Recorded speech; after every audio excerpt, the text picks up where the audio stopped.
I'm delighted to welcome Professor Noel Fitzpatrick, who is Head of Learning Development and Research in the college. And he is involved in some very interesting projects which are relevant to the topic for this evening's class. The topic of this evening's session is, I suppose, the Anthropocene, what's going on in the world, what our responsibilities both on a kind of an individual and a professional level might be. And it has the very dramatic title of Warning! But I might start by asking you to tell us a little bit about what you think is going on in the world at the moment in relation to, I suppose things like Greta Thunberg and what's happening in climate change and climate action areas, and how that relates to some of the work that you're doing at the moment. Okay, John, thanks very much for inviting me here. It's always kind of unusual experience to come back into Second Life. I was involved a long time ago now, and it's always interesting to have this kind of disembodied and embodied experience at the same time. So perhaps to help start the conversation, I think we have, over the last 12 to 18 months, we've seen a kind of a growth in public discourse around the question of climate change. And this has been helped by some very kind of public figures such as Greta Thunberg, but also the Secretary General of the UN, Antonio Guterres. Why? Because we've had a number of texts called Warning. We had a text called The Final Warning, particularly over the last 2 years, where we've had groups of scientists indicating what the risk is at the moment. But at the same time, although we've had a lot of meetings between politicians at a very high level internationally, very difficult to see how they've been translated into public policy. I think that's where the interest of something like Greta Thunberg becomes very obvious, because we have a generation now of younger people who are asking very important and difficult questions. In general, we've had a move of awareness around things like climate change. But I would argue that, as we do in philosophy, we tend to develop new concepts. The Anthropocene itself is perhaps a better way of framing the conversation. Why? Because when we say the Anthropocene, what we're doing is we're putting in place something which is slightly different, I would argue, than climate change. Climate change has been around for a long time. Actually, one of the people I'm working with at the moment, Dominique Bourque, French philosopher and sociologist, he's the person who came up with the term sustainable development in the mid-1970s. We've had a lot of discourse around climate change. And I think the Anthropocene poses the question much more fundamentally in relation to the political economy.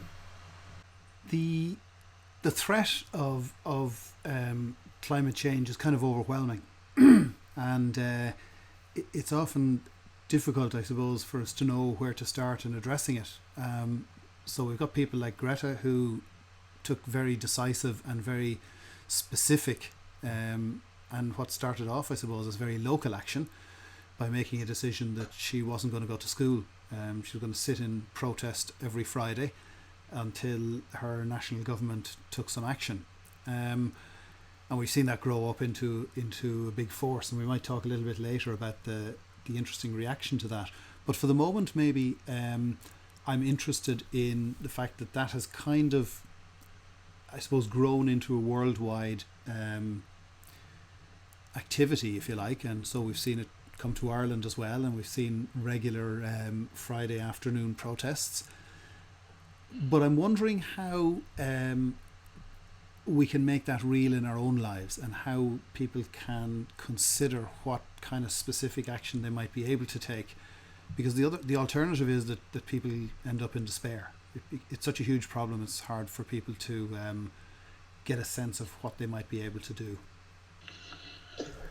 Yeah, I think this is always a very difficult question because yes, we can, and I think the term locality is very important here because we can do things at a very localized level or at a very local level. And also, as an individual, I can take ethical responsibility towards my own. I think we have had over the last while a clear shift in public consciousness around, we could argue, the consumer society, and about, for example, you could take any example you wish. At the minute, we have things like tinsel as a Christmas decoration, something which is highly unsustainable. We see, in general, these questions are being asked, but I would argue there's a need to think about things slightly differently. It's to do with the relationship between maybe consumerism or maybe the economic model that we have in place. That's a much more difficult question to try and answer. So what we can do is think of maybe new forms of sharing economy. Sometimes it's referred to as the circular economy, which is a way of repurposing or upcycling or reusing goods which have been bought and sold. So I think the difficulty is to move from an individual action to a collective one, and in doing so to pose the question around the economy within that. The participants in this module, Noel, are working on a project which they'll be presenting next week, which is it's kind of based on the future of work. But Okay. some of the things that they've been asked to look at are that sense of individual responsibility on a personal level, but also professional responsibility, and what the world of work might look like in the future when they're engaging with it. Is there something that, I suppose, from a philosophical level initially, in terms of our own individual responsibility, that then might bleed into our professional responsibility that you could enlighten us on a little bit? Okay. Well,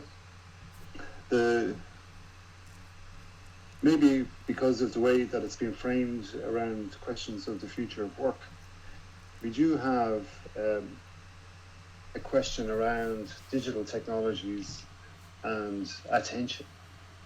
So what has happened over the last 20 years is that the ability to attend or to give your attention to something has become a product. So if I can capture people's attention, then I can sell a click-through rate, I can sell advertising. So our ability to attend has become something which is commodified, changed, and given a monetary value.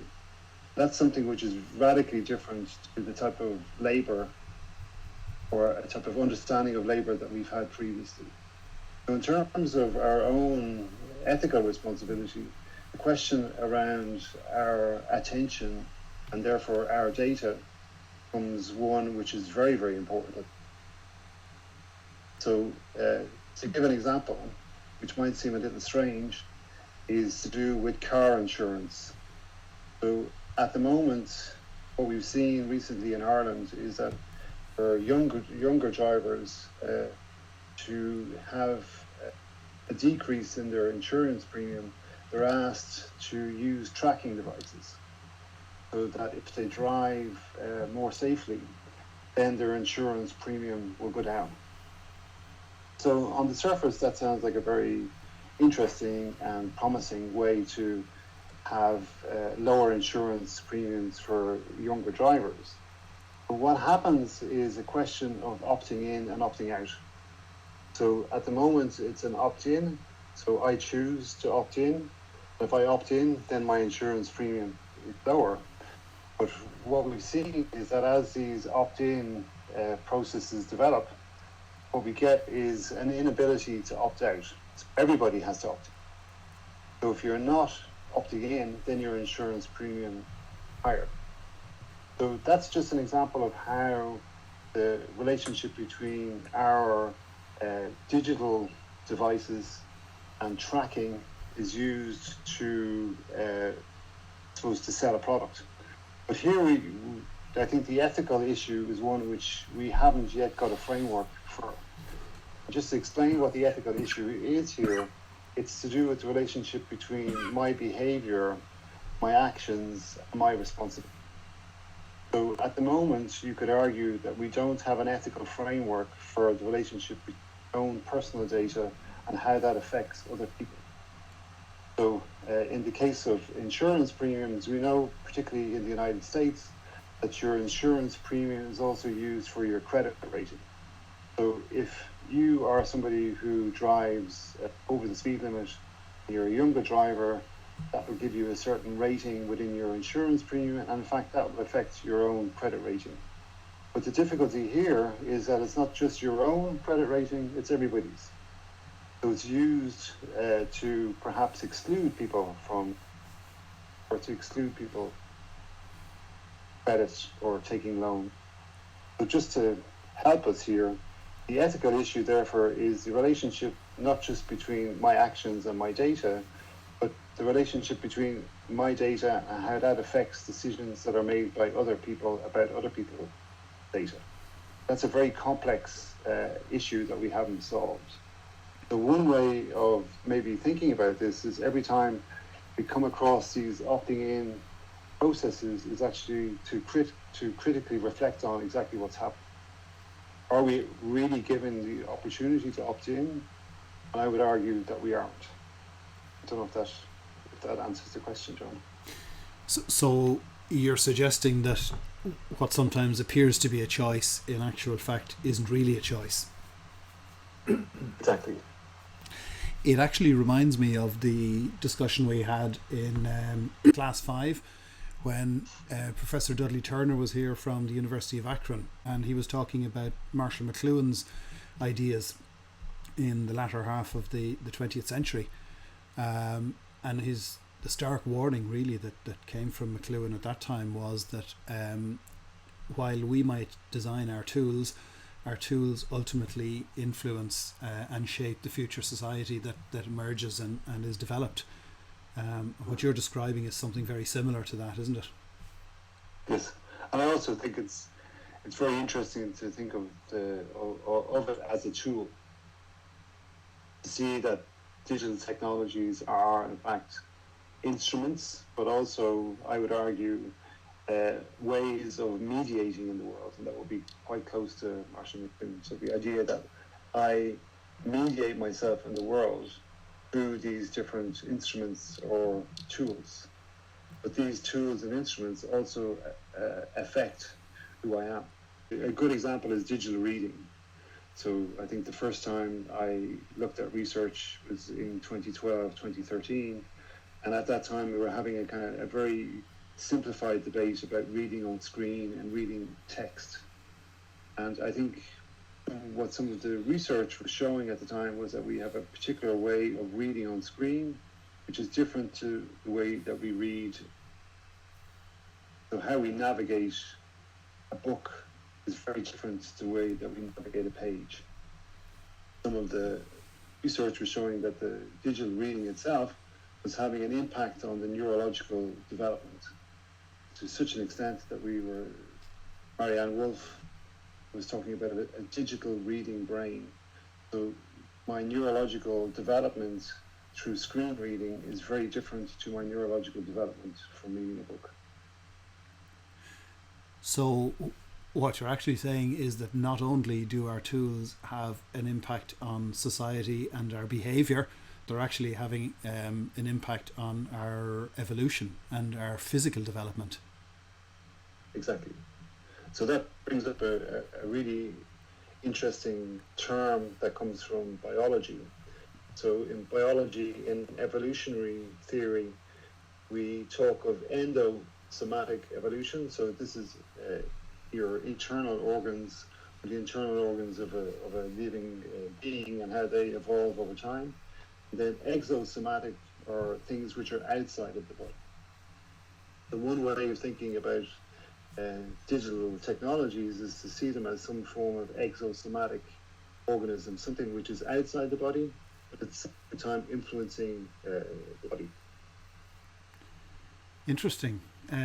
I met an entrepreneur yesterday. We had a chat about the project that he's involved in, and he's developing digital meeting spaces for corporations to try and reduce their physical travel. So he's kind of developing spaces like a very simplified version of Second Life. But we got into the discussion of the kind of future of VR, and it reflects a little bit on the discussion we had in this class last week on where this is all heading. Because even the fact that we're sitting here in a class as avatars this evening is having an impact on us physically, as well as having an impact on us emotionally and intellectually.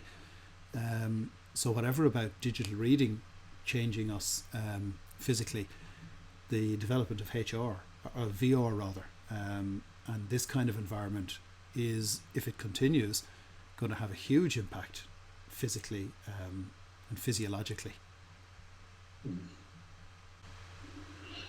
But I think also what's interesting about examples around VR is to think of them as positive developments. That the ability to have a Skype call or to have a class in Second Life, if we're thinking about the impact on the environment or the relationship between travel. We all do a lot of traveling at the minute, even though we're all going to conferences about climate change. Yeah. The ironies of all the flying that's taking place.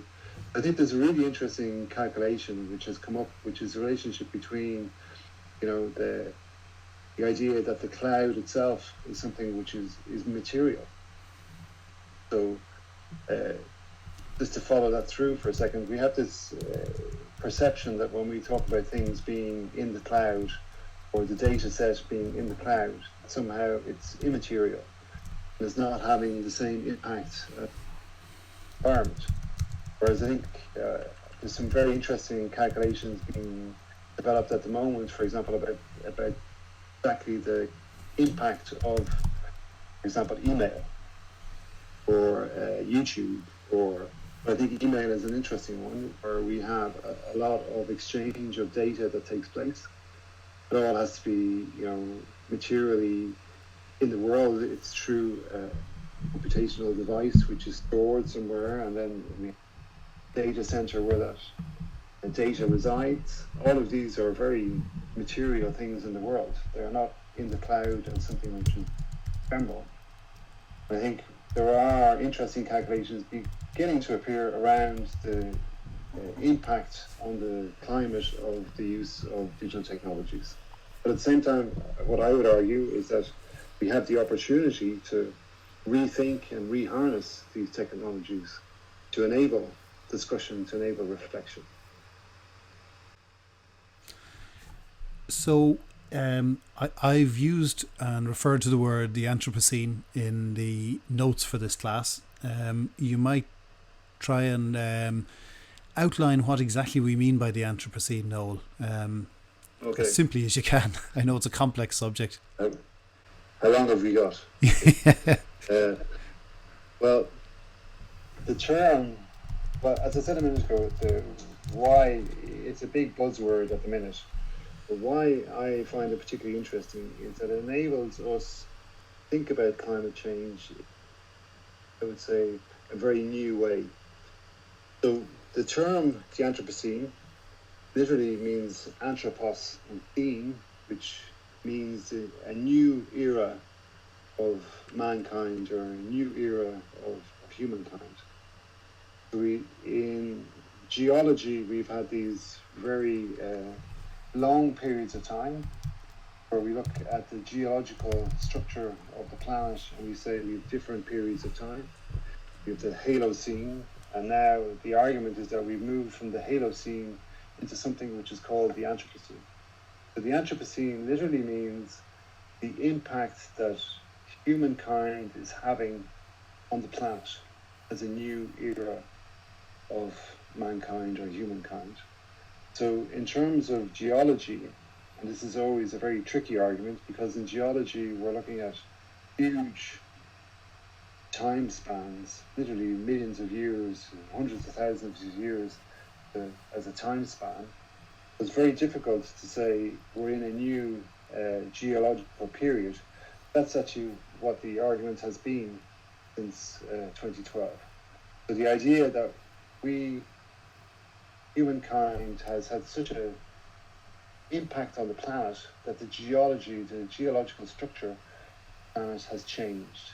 That means that we moved from the Holocene into the Anthropocene. That's the geological explanation. And then when we start to look at this in more detail, then the discussion becomes more heated. So we have one understanding is that the Anthropocene starts around the 1840s. So why the 1840s? Because that's where we see the Industrial Revolution really beginning to take place. The second argument is that the Anthropocene really begins to take place after what's called the Grand Acceleration of the 1950s. So when we look at statistics for the 1950s, what we see is sudden increase in carbon dioxide emissions in the atmosphere. We get the widespread use of plastics. We get the development of a consumer society in a particular way. So we have a sudden increase in productivity and production. So there are the two arguments. One is to say that the Anthropocene begins in the 1840s, and the other to say that the Anthropocene begins after the 1950s. But if we go back to the one in the 1840s for a minute, what we find, and this is where within philosophy of science and philosophy of technology, we get a very interesting analysis, because what we find is the development of the steam engine is linked to developments within physics and science in particular. So the development of what's called the second law of thermodynamics is actually entropy. The law of entropy enables the development of the steam engine, and the steam engine enables the development of the railway system, which enables the development of factories, which enables the development of what we call globalization or world trade through ships, trains. So the argument, therefore, is that the second law of thermodynamics, which is the law of entropy, is what is at the source of what we're calling the Anthropocene. And that is still the case when we take the argument from the 1950s, because what we get is, in fact, other forms of entropy. So entropy is literally the ability of energy to disperse itself evenly. And that's one explanation of it. So what we get in the 1950s in particular is in information theory, we get a different understanding of entropy. It comes from Claude Shannon, and in the background we have Alan Turing. So in information, we also have an understanding of entropy take. So information theory, therefore, is used within understanding how we send information to each other. So in Claude Shannon's understanding of entropy, it's the ability for a message to be decoded simply. So we get a relationship between thermodynamics of the 1840s and the development of computational systems from the 1950s. That's an overview of what we term the Anthropocene. So Noel, you're involved in some pretty interesting research at the moment, and I know you're involved in a conference in the Pompidou Centre in Paris coming up shortly. You might just share a little bit of that with us, and because it's really in the context of all of this, and it just kind of situates it very nicely. Okay, so I suppose it began in mid-2017. A French philosopher, Bernard Stiegler, published a book called The Future of Work and the Automatic Society. And from that, we had a number of discussions around what the future of work could be, what do we mean by work, and what do we mean by labour, and what we mean by employment.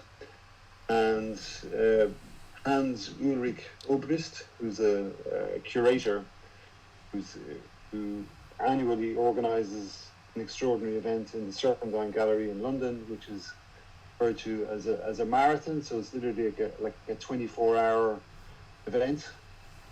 So Hans Ulrich Obrist invited Bernard Stiegler to put together a marathon on the future of work. So we met in the Serpentine Gallery, and literally it is a 24-hour event. It takes place from the Saturday morning until the Sunday morning or the Sunday lunchtime. And it's a series of interventions, exhibitions, talks, very vibrant. It's a fabulous activity to actually see. And at the end of the event, Hans Ulrich, I suppose he really kind of challenged us and said, okay, well, what can we do next? So basically over the 24 hours, a lot of the discussions were not just about the future of work, but the relationship between work and productivity, work and consumerism, and climate change. So the questions shifted from questions of really about the future of the labour market, which tends to be the way that the discussion is framed in the media. Questions around how can we come up with different forms of labour or new forms of labour which could in fact counteract what we're calling the Anthropocene. And we come up with a way of counteracting these processes which seem to be all about extracting energy and extracting value. And sometimes they're actually referred to as extractionism. But what I'm going to do is I'm going to try and extract value out of everything in a very simplified monetary fashion. So the challenge at the end of the event in the Serpentine was, okay, you now have set out what the problematics are and what the possible solutions are. Well, what can we do really to move from this local discussion to a more globalized discussion? So at the same time, I think it was in June 2017, we'd organized a particular event during the Venice Biennale, which again was around the future of work.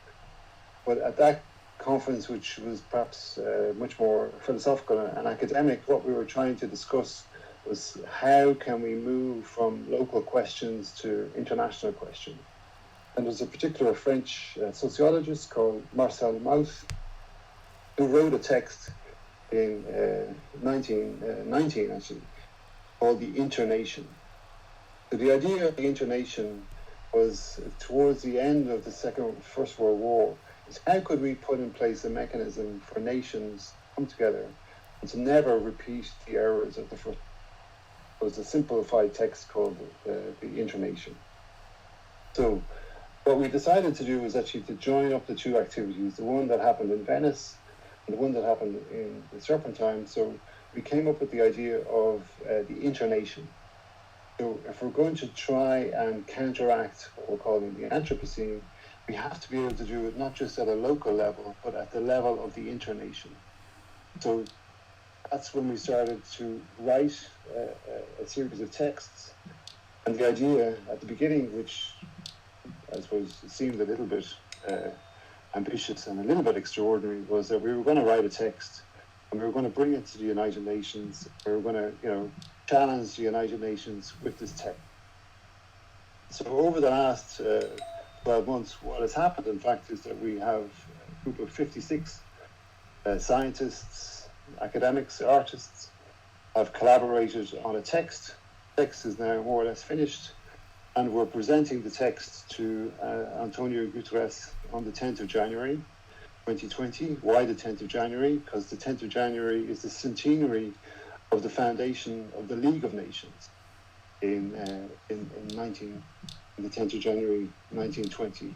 So the League of Nations, which is the precursor to the United Nations, is actually set up around a similar understanding of the Internation, Marcel Mauss. So the idea is on the 10th of January 2020 that we're going to give this memorandum, we're calling it a Memorandum of Understanding, to the United Nations. So what's happening next week in the Pompidou Centre is a 2-day conference. We have some really good speakers at it, and we're going to talk about the 7 different propositions that we have come up with to counteract the Anthropocene. Thank you very much indeed for that, Noel. Okay, I'm going to throw it out to the rest of the class. It's fairly intense.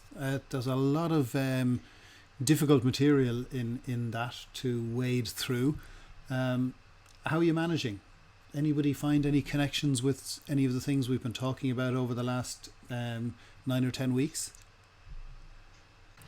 Yeah, this is a big one, but in terms of the international impact that everyone can have, I totally agree with that. It's tough because there's points of these discussions that argue each individual can have an impact, but there's also points that it has to be done internationally. So it's quite a jumping argument, if you get me.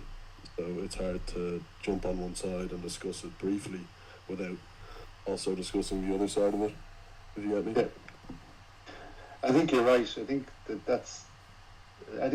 that's why I really enjoy working with some of the people I'm involved with at the moment, because the challenge of this is so enormous that we could just all throw our arms up in the air and say, well, an individual, I can't. At the same time, though, we can't be naive.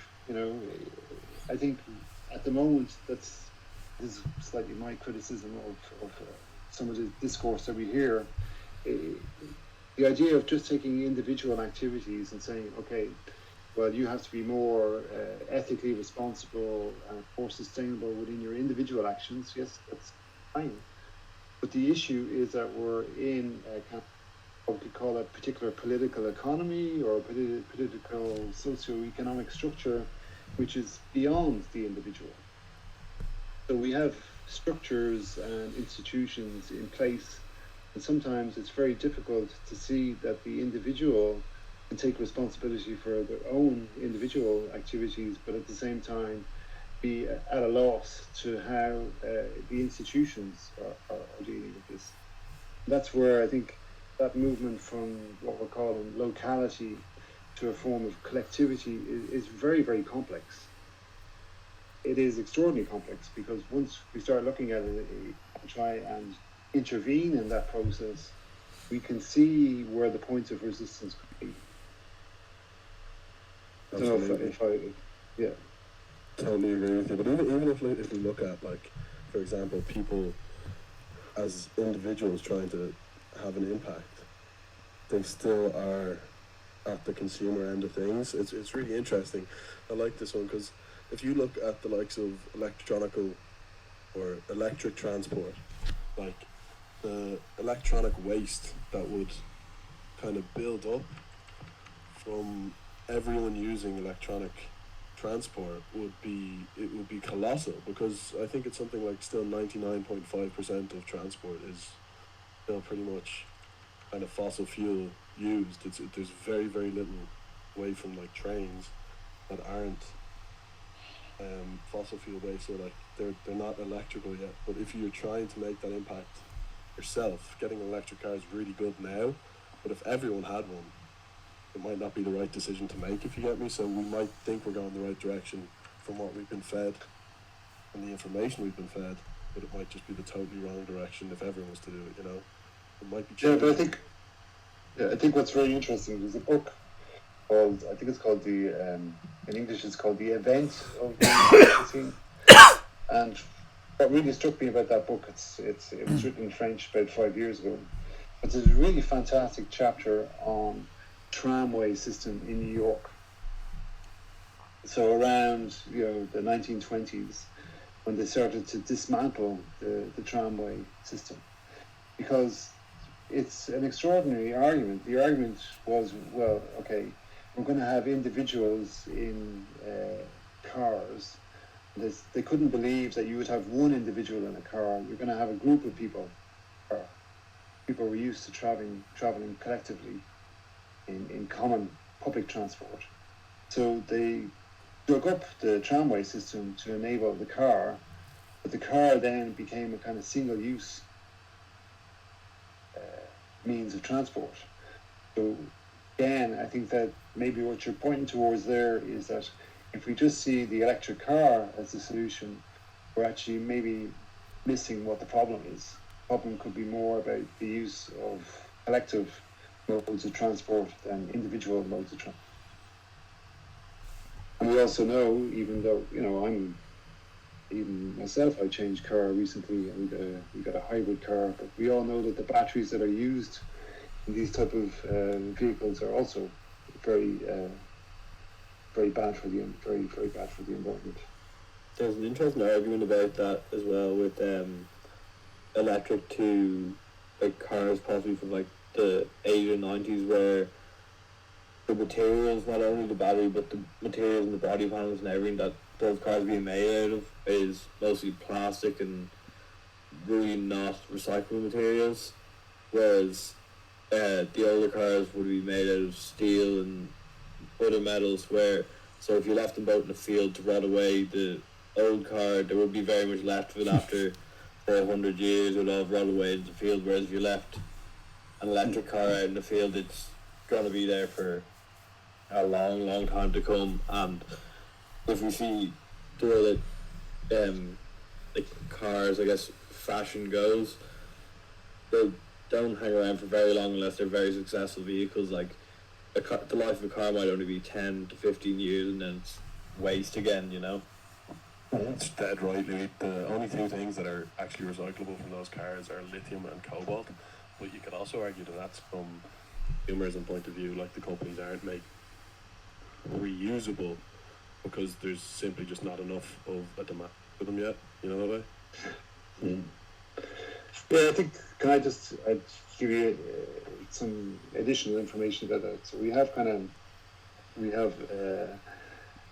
not just the, because what we're talking about so far are the material aspects of this. So yes, we have different forms of plastic, and we have different forms of metals. We have things which are recyclable and recyclable. We also have the exploitation or the extraction of cobalt in African countries. At the same time, we also have something, I think, which is additional to that, which is sometimes referred to as black boxing. So what happens is that we have a black box. Literally, is we know what the input is. It goes into a black box, and we have an output. In relation to the car, therefore, our understanding of what a car is changes when we have black box cars. So a black box car is a car within which I'm no longer able to understand how it functions. We see this with the development of computers within cars. So if a piece of a computer in the car breaks down, then the car breaks down, and then there's no way of me physically intervening in the mechanics of the car. And one of the projects we've had in the north of Paris, near Saint-Denis, a place called Plaine Commune, what they call mechanics or street mechanics. So these are mechanics who are literally fixing cars on the side of the street. They tend to be mechanics which come from Central African countries who have migrated to the northern suburbs of Paris. They have a kind of certain know-how of how cars function and can repair cars in a particular way. And one of the projects at the moment is in Paris for 2025. The idea is there will be no fossil fuel cars out in the city. At the moment, we have an alternance between use of diesel cars and petrol cars. When there's pollution peaks, particularly in July and August, then we have a mechanism within the city of Paris where cars are no longer allowed to come into the centre of the city. But the idea is that these street mechanics are going to enable cars to become much more sustainable in one way, and to emit less pollutants. So the challenge for society at this micro level in Paris at the moment is, how do we take all of these cars, which are fossil fuel cars, how do we take diesel cars and petrol cars and reconvert them in some way if we can? So that's just to add on to what you were saying. We are seeing sort of turn around with vehicles as well at the moment. So to do with fossil fuels, cities, they inventor of basically the car in Mercedes-Benz are now ceasing all development on their combustion engines. They're focusing solely on electric cars, which hopefully will be a big step forward once like a mainstream car developer really takes it on board. They have to start developing cars that need to be more environmentally friendly. That's a pretty interesting point about that one manufacturer making that like executive decision to change over, but that manufacturer is owned by a larger organization. I think they're called Daimler or something, and they own BMW, Maybach, Volkswagen, and several others, I think. And it's just all one corporation, so I think it comes back to that international point of it's all down to the big man up at the top to make that decision. And I guess it's just one step, though. I guess if they can maybe get people moving on the idea that it's like the systems or whatever are a positive step forward. I guess that's like that could just be like the reaching branch, and then everything else to follow, possibly. But not saying that's a positive, but the way it's looking at the moment is looking like a better option, I guess. Like credit, like not going to school might look like a negative impact when she was doing it. Like kind of thinking, oh gee, she's skipping school. Now look at her, she's on Time Magazine, Person of the Year. But I think there's an interesting thing in there. Is to try, and this is where it's always difficult to think about the here and now as things change around us in the here and now. Because one way is the decision move away from our manufacturer. The way that's marketed, the way that it's presented is something which is for the good of everybody. I think it's interesting to see where the pressure point comes for that change to take place.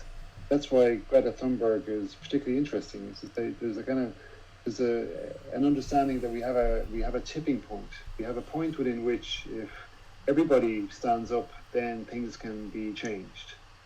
So in one way, again, it's this movement from the individual to the collective.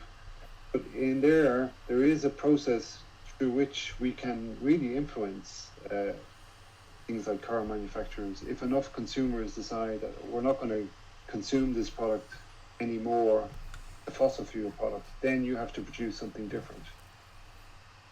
But there's an interesting thing in that analysis around how the individual activity of not going to school can lead to a tipping point where action takes place.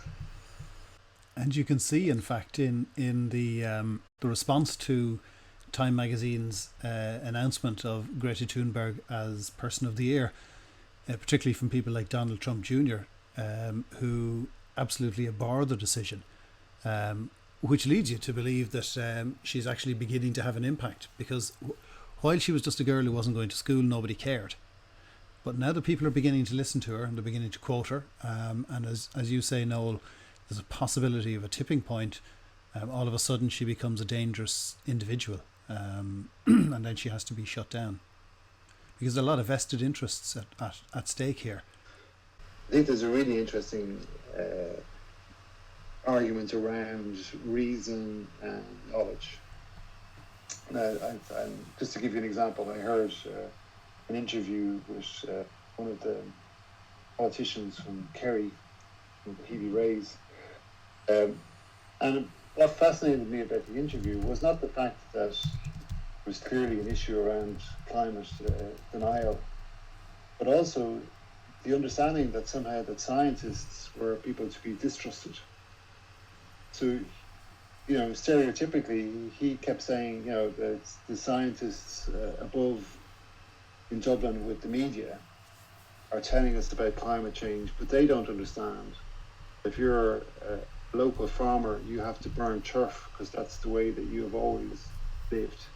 But what fascinated me was really that idea that somehow science, reason, and rationality had become something that we distrusted.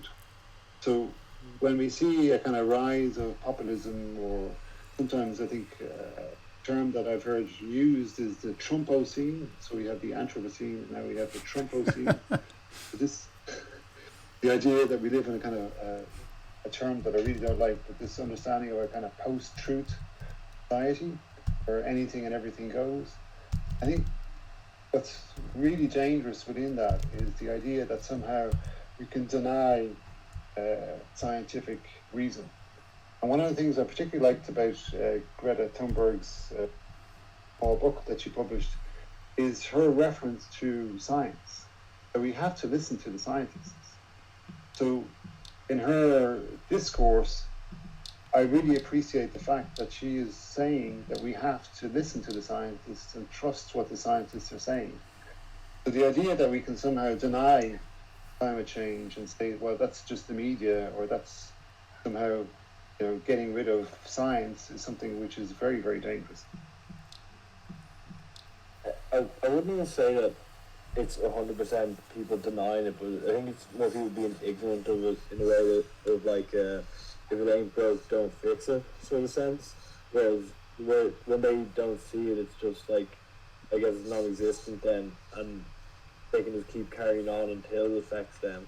So it's not even denying, like, most people wouldn't go around and say climate change isn't a thing, but they wouldn't change anything about the way their day-to-day goes on because it doesn't affect them directly at the moment.